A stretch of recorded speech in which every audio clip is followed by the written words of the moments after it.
you'd like to buy LinkedIn Premium, today's video I'm going to show you how you can do it. First thing first, make sure that you have installed LinkedIn application in your device. Once done, launch it and get logged into your specific LinkedIn profile where you would like to buy a premium. Tap onto your profile on your top left, and as you do so, tap on this settings button. Then tap on account preferences. Here, scroll below under subscriptions and payment, tap on upgrade for free. You may go ahead and answer some questions.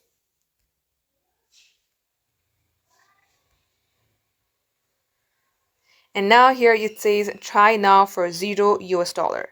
So tap onto it and this will be your billing cycle. If you would like to save 50% and make it annually, this is also recommended.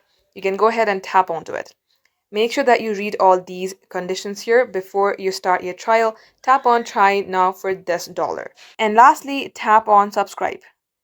And just like so guys, this is how you can do it. Thank you for watching.